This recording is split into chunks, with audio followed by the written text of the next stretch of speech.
Hello children, this is DP Thaplyal. Welcome to Economics with DP Thaplyal. आज हम discuss करते हैं national income calculating के value added method और product method, value added method और product method के कुछ न्यूमेरिकल्स पर। हमने जो प्रीवियस वीडियो है पार्ट 9 उसमें वैल्यू एडेड मेथड और प्रोडक्ट मेथड को सही ढंग से समझ लिया। अब हम इसके न्यूमेरिकल को सॉल्व कैसे किया जाए, कैसे नेशनल इनकम को कैलकुलेट किया जाएगा इस मेथड से, उस पर आज डिटेल से डिस्कस करते हैं। डिफरेंट टाइप के डिफरेंट ईयर में पूछे गए कुछ न्यूमेरिकल्स को लेकर के मैं आज आपके साथ आया हुआ हूं और इसमें उन न्यूमेरिकल्स को कैसे सॉल्व किया जाए उसके लिए देखते हैं। सबसे पहले हम एक ब्रीफ रिवीजन कर लेते हैं। जो हमने वीडियो 9 पार्ट 9 में जो नेशनल इनकम अकाउंटिंग का जो पार्ट 9 का वीडियो है उसमें ये चीजें समझ ली थी, उसे आज बहुत शॉर्ट में सॉल्व करने से पहले, न्यूमेरिकल से पहले उसे समझ लेते हैं। वैल्यू एडेड मेथड और प्रोडक्शन मेथड, इसमें हमें क्या फॉर्मूला या सीक्वेंस क्या है इसे आप थोड़ा सा समझ लीजिए। Value added at GDP equals to value of output. Value of output क्या होता है? Sales plus change in stock minus intermediate consumption minus depreciation plus net factor income from abroad और minus net factor income to abroad minus net indirect tax equals to national income और NNP at FC, net national product at factor cost.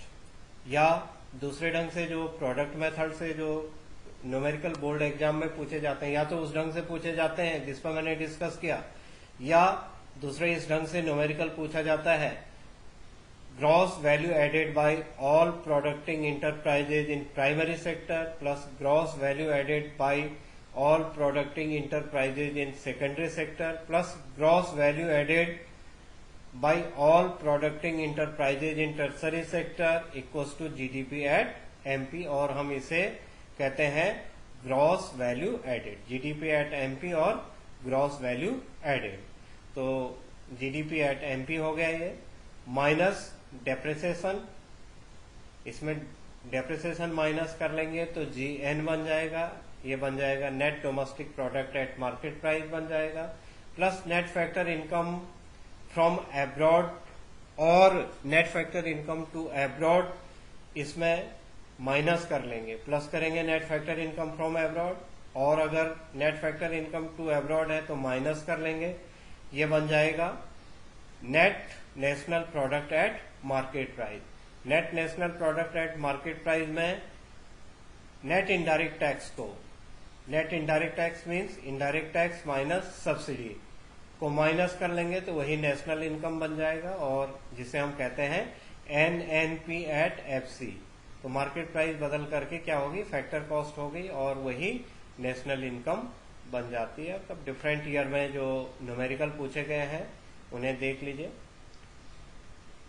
सबसे पहले हमें कई बार कई queries ऐसी भी रहती हैं कि बच्चे ये कहते हैं कि किसे हमें नेट करना है, किसे हमें ग्रॉस करना है, कोई फाइनल है या क्या है, ये सब चीजें क्वेश्चन से समझ में आनी है। तो सबसे पहले भी मैंने जो प्रीवियस वीडियो है उनमें भी कहा है, जब न्यूमेरिकल सॉल्व करते हैं तो न्यूमेरिकल सॉल्व करने से पहले सबसे पहले तो जो प्रिकॉशन लेना है वो ये प्रिकॉशन लेना है कि हमें इसके स्टेप याद हो, न कि हम पेज पलट करके स्टेप को देखें या सामने जो फॉर्मूला है उसे लिख करके हम स्टेप देख करके सॉल्व करना शुरू करेंगे तो हमें दिक्कत आएगी और हमारी प्रैक्टिस, जिसे बोर्ड एग्जाम में जिस हिसाब से करना है वैसे हमारी प्रैक्टिस नहीं हो पाएगी। तो सबसे पहले हमें जो स्टेप्स हैं नेशनल इनकम कैलकुलेट करने के लिए, कोई भी न्यूमेरिकल है, चाहे वो इनकम मेथड का है, एक्सपेंडिचर मेथड का या वैल्यू एडेड का, सबसे पहले उसके स्टेप्स याद करने हैं।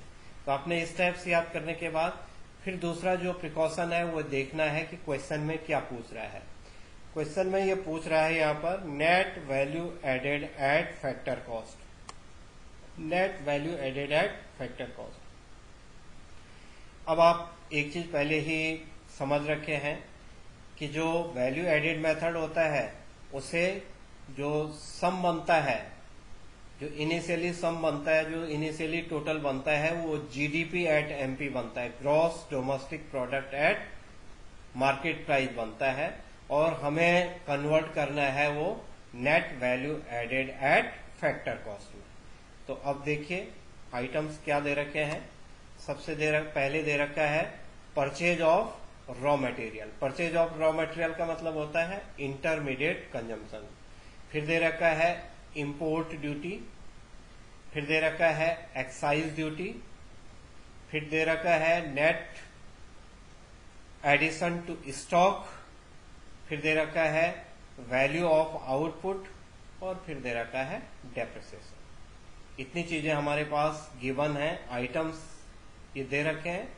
ये बोर्ड एग्जाम का क्वेश्चन है, बोर्ड एग्जाम में, ये सीबीएसई बोर्ड एग्जाम में पूछा गया क्वेश्चन था। ये हमने इससे बनाना है net value added at factor cost. तो सबसे पहले हमारे पास जो इसके स्टेप्स थे, जिसे हम फॉर्मूला भी कह रहे हैं, वैल्यू एडेड का जो फॉर्मूला या स्टेप है, तो वैल्यू एडेड इक्वल्स टू क्या होता है, value of output minus intermediate consumption.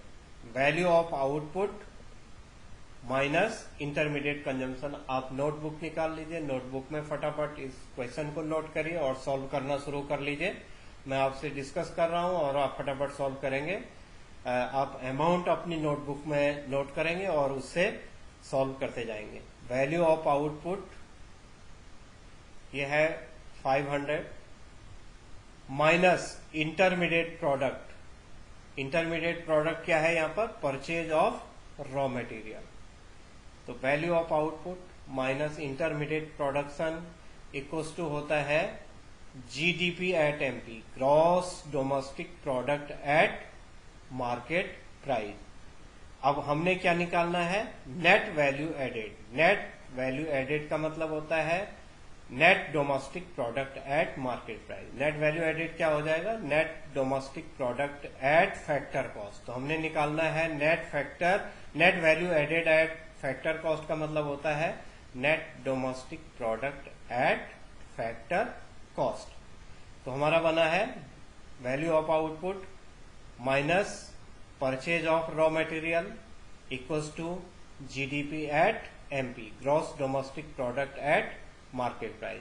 Gross को नेट करने के लिए आप पहले से समझ रखे हैं, कई न्यूमेरिकल आपने प्रैक्टिस कर ली होगी, कई वीडियो भी देख लिया आप लोगों ने। तो डेप्रिसिएशन को माइनस करेंगे तो क्या हो जाएगा, नेट हो जाएगा। तो value of output minus purchase of raw material minus depreciation. Depreciation minus होकर के बन जाएगा net domestic product at market price. और मार्केट प्राइस को फैक्टर में कन्वर्ट करने के लिए मार्केट प्राइस माइनस एनआईटी हमने कहा था, net indirect tax. Net indirect tax होता है इनडायरेक्ट टैक्स माइनस सब्सिडी। तो अब हमारे पास यहाँ पर इनडायरेक्ट टैक्स के लिए दो चीजें दे रखी हैं। इनडायरेक्ट टैक्स में दे रखा है एक इंपोर्ट ड्यूटी दे रखा है, एक एक्साइज ड्यूटी दे रखा है। तो हमें इन दोनों को लेना है। तो value of output minus purchase of raw material minus depreciation minus import duty minus excise duty, और यहां पर वैल्यू ऑफ आउटपुट हमारे पास है। तो इतनी चीजें हमें लेनी है और ये हमारा बन जाएगा, ये बन जाएगा हमारा net value added at factor cost, और हम इसे कहते हैं net domestic product at factor cost. तो जिन लोगों का आंसर 140 लाख आया है वो सही है, जिनका नहीं आया है उन्होंने गलत किया है। अब यहाँ पर कई बच्चे कंफ्यूज होकर के नेट एडिशन टू स्टॉक भी कर सकते हैं, जो कि पूरी तरह से गलत हो जाएगा, क्योंकि हमारे पास क्या है, वैल्यू ऑफ आउटपुट है। वैल्यू ऑफ आउटपुट क्या होता है? Sales plus change in stock. तो हमारे पास वैल्यू ऑफ आउटपुट में ये net addition to stock already add है, ऑलरेडी ऐड है ये। तो इसलिए हमें क्या करना है? हमें केवल और केवल उसी चीज को देखना है कि हमें वैल्यू ऑफ आउटपुट ले लिया तो नेट एडिशन टू स्टॉक हम इग्नोर कर लेंगे। तो फिर से एक बार जिनका सही नहीं हुआ है वो देख सकते हैं। Value of output minus purchase of raw material minus depreciation minus import duty जिसे हम इनडायरेक्ट टैक्स कहते हैं माइनस एक्साइज ड्यूटी जिसे हम इनडायरेक्ट टैक्स कहते हैं। इन्हें हम माइनस कर लेंगे तो ये बन जाएगा ₹500 lakhs minus ₹300 lakhs minus ₹10 lakhs minus ₹20 lakhs minus ₹30 lakhs equals to 140 lakhs। तो net value at factor cost कितना हो गया? 140 lakhs। ये था एक क्वेश्चन, आप समझ गए होंगे। इसे बहुत सरल सा है, वैल्यू एडेड मेथड बहुत छोटा भी है और बहुत सरल सा भी है। 3 मार्क्स के लिए इस टाइप के क्वेश्चन बोर्ड एग्जाम में पूछे जाते हैं, कभी कभी 4 मार्क्स में भी पूछा जाता है। अब एक दूसरे टाइप से इसी क्वेश्चन को सॉल्व करने के लिए पूछा गया है बोर्ड एग्जाम में। अब हमें निकालना है यहाँ पर वैल्यू ऑफ आउटपुट। अभी हमने ऊपर क्या निकाला था? ऊपर निकाला था हमने net domestic product at factor cost में निकाला था, और अब हमें निकालना है वैल्यू ऑफ आउटपुट। अब हमें इसी फॉर्मूले को पहले हम रफ में फॉर्मूला लिख लेंगे, स्टेप लिख लेंगे। हम स्टेप लिखते समय हम जब फॉर्मूला लिखेंगे तो यहां पर हमें क्वेश्चन में देखना है कि हमने क्या निकालना है? Value of output. और हमारे पास जो अमाउंट सबसे बड़ी दे रखी है, जो निकली हुई अमाउंट है, वो है net value added at factor cost. Net value added at factor cost ये हमारे पास दे रखा है। अब हमें net value added at factor cost से वैल्यू ऑफ आउटपुट कैलकुलेट करनी है। क्लियर हो गया होगा आप लोगों को, क्योंकि हमें वैल्यू ऑफ आउटपुट निकालनी है। प्रीवियस क्वेश्चन में था value of output minus intermediate consumption. अब आप एक बार रफ में पहले आपने क्वेश्चन नोट कर लिया होगा। Net value added at factor cost 150 lakhs, intermediate consumption 100, excise duty IT हम इसे कहते हैं 20 lakhs, subsidy 5 lakhs and depreciation 10 lakhs। ये नोट कर लिया होगा आपने। अब रफ में ये अपने रफ वर्क के लिए, पहले समझने के लिए, बाद में हमें जो बोर्ड एग्जाम में कॉपी में करना है वो दूसरे ढंग से करना है। फिलहाल पहले आप रफ में कर लेंगे कि हमारा नेट वैल्यू एडेड कैसे बना। तो आप लिखेंगे सबसे पहले क्या था? सबसे पहले था वैल्यू ऑफ आउटपुट, जो हमारे पास हमें निकालना है। तो लिखिए value of output minus intermediate consumption equals to GDP at MP, gross domestic product at market price. फिर इसमें हमें ग्रॉस को नेट करने के लिए फिर से माइनस डेप्रिसिएशन कर ले, माइनस डेप्रिसिएशन कर ले। तो हमारा क्या हो जाएगा? Net domestic product at market price. Net domestic product at market price. फिर से अब हमें इसे क्या बनाना है? इसे फैक्टर कॉस्ट बनाना है, क्योंकि हमारे पास जो वैल्यू दे रखी है वो दे रखी है net value added at factor cost. तो इसमें एक्साइज ड्यूटी, एक्साइज ड्यूटी से फिर से हमने माइनस किया था वहां पर, तो minus IT excise duty plus subsidy. NIT क्या होता है? एनआईटी नेट इनडायरेक्ट टैक्स होता है, इनडायरेक्ट टैक्स माइनस सब्सिडी। तो हम इसे माइनस एनआईटी भी लिख सकते हैं, 20 माइनस 5 हो जाएगा, 15 हो जाएगा। और हम ऐसा भी लिख सकते हैं कि प्लस यहां पर हमारा क्या हो जाएगा? हमें वो करना है तो माइनस हो जाएगा 20 एक्साइज ड्यूटी आईटी, और प्लस कर लेंगे सब्सिडी 5। क्लियर हो गया? तो अब हमारा नेट भी बन गया और फैक्टर भी बन गया। अब आपको फियर में करने के लिए, जब आप बोर्ड एग्जाम में करें या फियर कॉपी में करें, जो भी साइन आपने प्लस में किए थे उन्हें माइनस कर लीजिए, और जो साइन माइनस में किए थे उन्हें प्लस कर लीजिए। आपका वैल्यू ऑफ आउटपुट कैलकुलेट हो जाएगा। फिर से एक बार मैं और कह रहा हूं कि अभी आपने रफ में किया था, जो स्टेप वाइज आपने लिए थे, उसमें जितने साइन प्लस थे उन्हें माइनस कर लो, और जो साइन माइनस थे उन्हें प्लस कर लो, तो आपका आंसर सही आ जाएगा। अब क्या है? Net value added at factor cost. अब जितने साइन आपके क्या थे, प्लस में थे, वो सारे माइनस में, और जो माइनस में थे वो प्लस में हो जाएंगे। तो हमने किया था net value added at factor cost plus intermediate consumption. यहां पर हमने क्या कहा था? Value of output minus intermediate consumption बोला था। तो अब क्या हो जाएगा? Plus intermediate consumption. फिर हमने कहा था माइनस एक्साइज ड्यूटी, तो वो क्या हो जाएगा? Plus excise. मैंने आपको बोल रहा हूं बार बार कि आप साइन चेंज कर लेंगे। वहां पर आपने एक्साइज ड्यूटी में माइनस का साइन कर रखा था, फियर में करते समय आपने उसे प्लस का साइन कर लिया, और रफ में आपने प्लस सब्सिडी कर रखा था, साइन चेंज करके उसे माइनस सब्सिडी कर लिया। वहां पर आपने माइनस डेप्रिसिएशन कर रखा था, प्लस डेप्रिसिएशन कर लिया। तो ठीक हो गया। अब आपका निकल जाएगा वैल्यू ऑफ आउटपुट, क्योंकि net value added at factor cost में वैल्यू ऑफ आउटपुट भी ऐड है। तो वैल्यू ऑफ आउटपुट, बाकी सब चीजें जो प्लस हुई थी उन्हें माइनस किया, और जो माइनस हुई थी उन्हें प्लस कर लिया। तो फाइनली क्या बच जाएगा? फाइनली हमारे पास जो अमाउंट रहेगी वो वैल्यू ऑफ आउटपुट रहेगा। तो अब फटाफट आप कर लीजिए।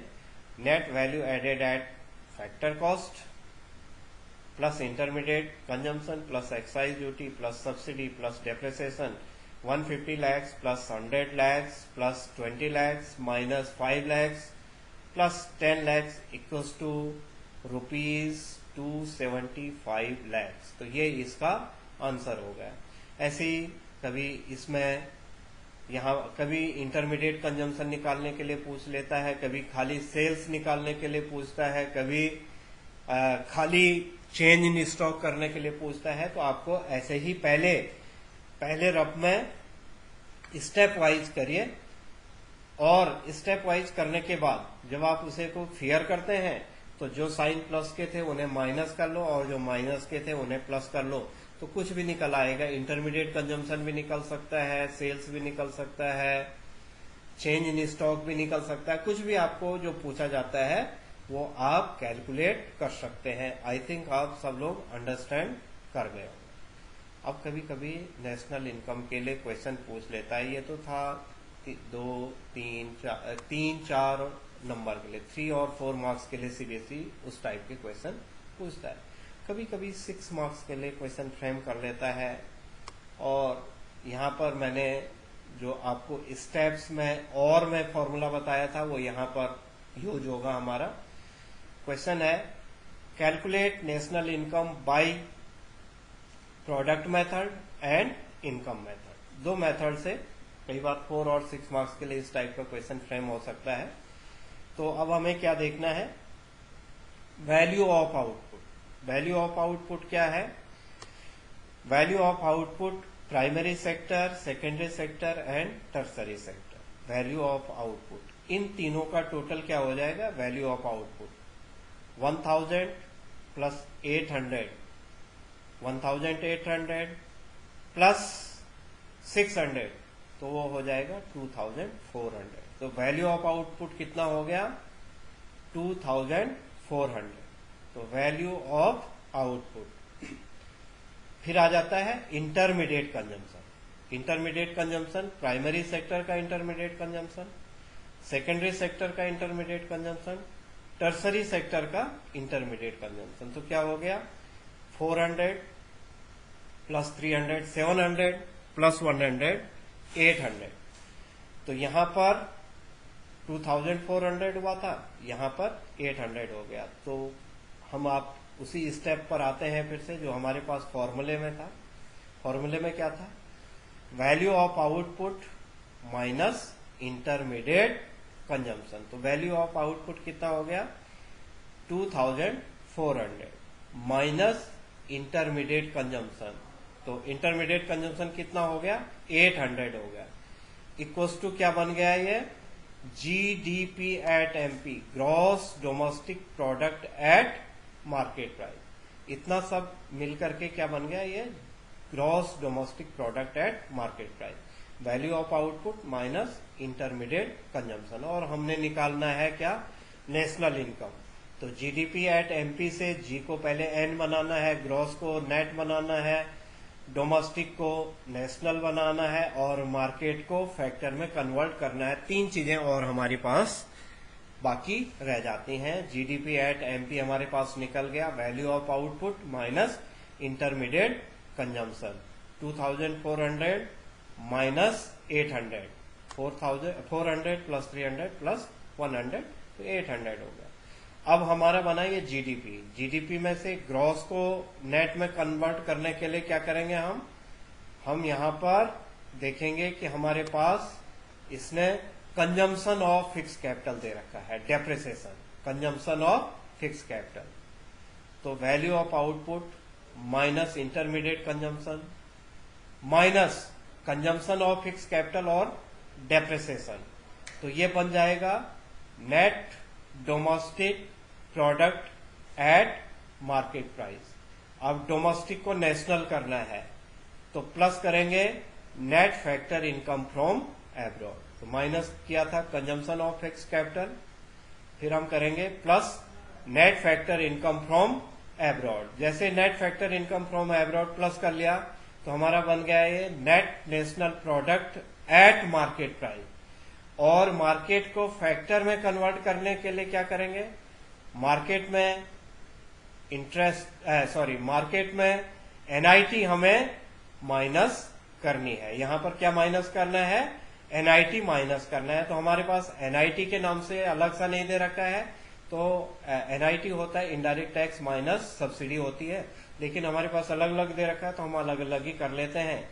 तो माइनस इनडायरेक्ट टैक्स कर लेंगे, minus indirect tax plus subsidy equals to national income. तो एक बार फिर से देख लीजिए आप लोग जो मैंने बोला था। Value of output 2400 minus intermediate consumption 800 minus consumption of fix capital 80 plus net factor income from abroad 10 minus indirect tax 30 plus subsidy आपका बन जाएगा net national product at market price, जिसका 1510 आया है। उसका आंसर सही है, कांग्रेचुलेशन। और जिसका आंसर अभी भी सही नहीं आया वो एक बार फिर से जो प्रीवियस वीडियो है, जो वीडियो आपने पार्ट 9 देखा है, उसे एक बार फिर से देख लेंगे पार्ट 9 को, और सारे स्टेप समझने के बाद ही न्यूमेरिकल सॉल्व करेंगे। अब ये तो निकल गया हमारा एक्सपेंडिचर मेथड। अब आना है हमने इनकम मेथड में। तो इनकम मेथड बड़ा आसान सा फिर से है। इनकम मेथड में क्या होता है? Compensation of employ. यहां पर है emoluments of the employ. Compensation of employ में यहां पर एमोल्यूमेंट्स दे रखे हैं, पार्ट है कंपनसेशन ऑफ एम्प्लॉय का। तो compensation of employ plus operating surplus plus mixed income. ये आपने नेशनल इनकम को कैलकुलेट करते समय समझ रखा है इस फॉर्मूले को, बार बार मैं इसे डिस्कस नहीं कर रहा हूं, तो बहुत शॉर्ट में आपको बता रहा हूं। COE compensation of employ 500 plus operating surplus 200 plus mixed income 800, ये बन गया net domestic product at factor cost, net domestic product at factor cost. और इसे नेशनल बनाना है तो क्या करेंगे, net factor income from abroad कर लेंगे, तो +10 ऐड कर लेंगे तो हमारा बन जाएगा नेशनल इनकम। दोनों को हमें नेशनल इनकम से निकालना है। आपने income and expenditure method previous वाला वीडियो देखा है, उसमें इनकम एक्सपेंडिचर मेथड एक ही साथ निकाला था, तो दोनों का आंसर कितना आएगा, एक ही आएगा।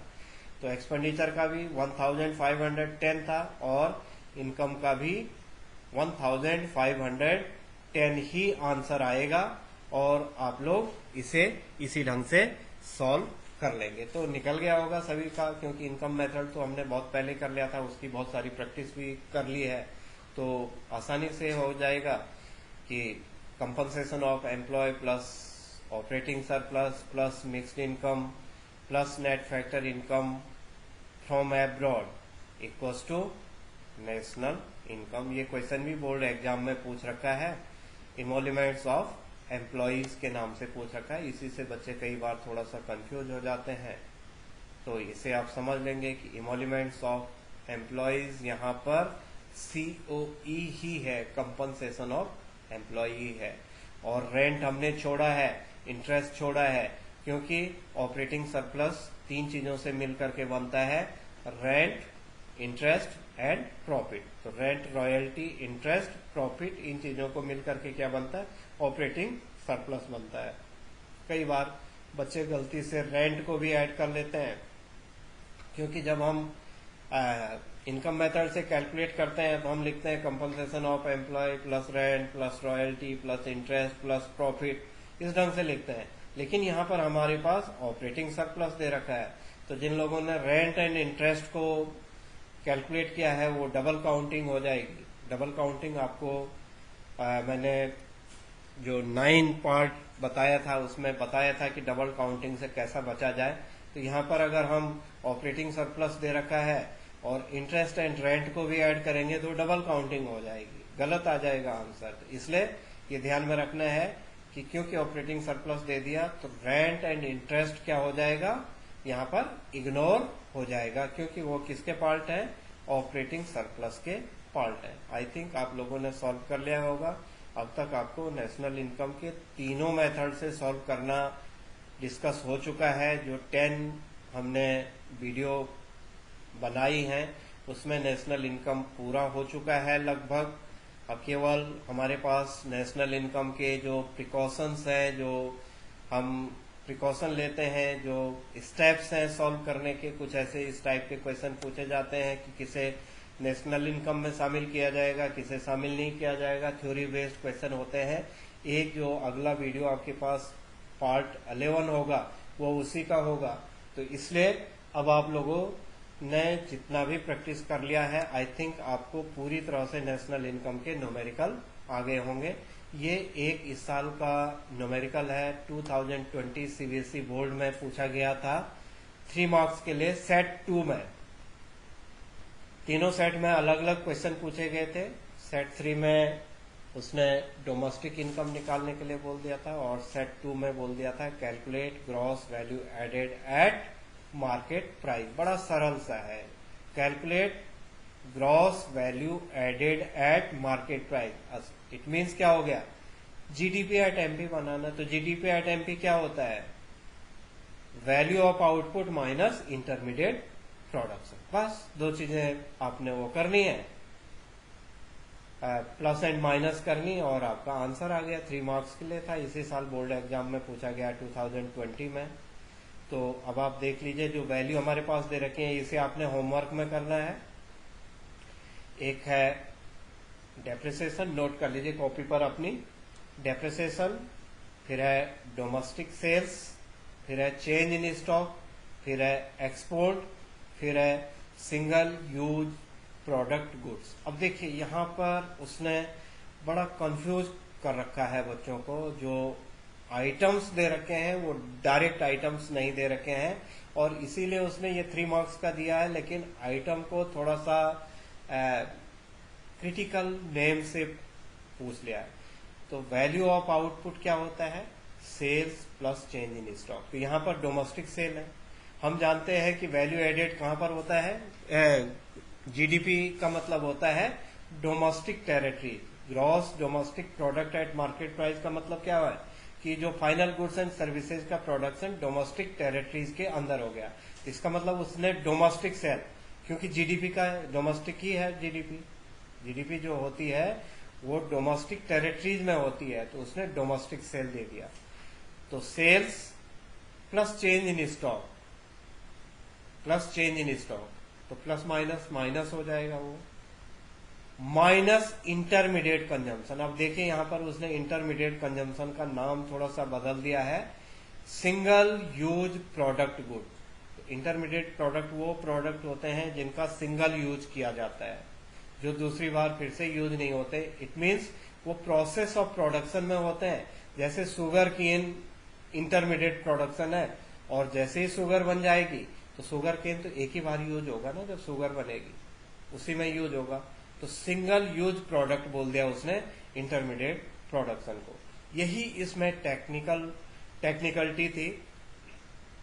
तो ऐसे बच्चे जो थोड़ा सा कॉन्शियस होकर के क्वेश्चन कर रहे होंगे, वो एकदम समझ जा रहे होंगे कि हमने करना क्या है। हमने एक तो ग्रॉस निकालना है, तो डेप्रिसिएशन से हमारा कोई लेना देना नहीं है, एक्सपोर्ट का यहाँ पर कोई लेना देना नहीं है, क्योंकि ये डोमेस्टिक पर निकालना, हमने जीडीपी निकालना है। चेंज इन स्टॉक दे रखा है, सेल्स दे ही रखा है, तो sales plus change in stock minus, इसका मतलब है कि डेप्रिसिएशन और एक्सपोर्ट तो इंटरमीडिएट कंजम्पशन हो नहीं सकते हैं। तो इंटरमीडिएट कंजम्पशन कौन होगा, सिंगल यूज प्रोडक्ट गुड। तो जिन्होंने ये किया है उनका आंसर सही हो गया होगा, आप इसे होमवर्क में कर लेना। और इसका जो आंसर आएगा वो आएगा ₹80 लाख, ₹80 लाख। तो आप इसे नोट कर लीजिए, और इस ढंग से आप यहाँ पर अगला जो टॉपिक देखेंगे उसमें अगले वीडियो देंगे। Thank you for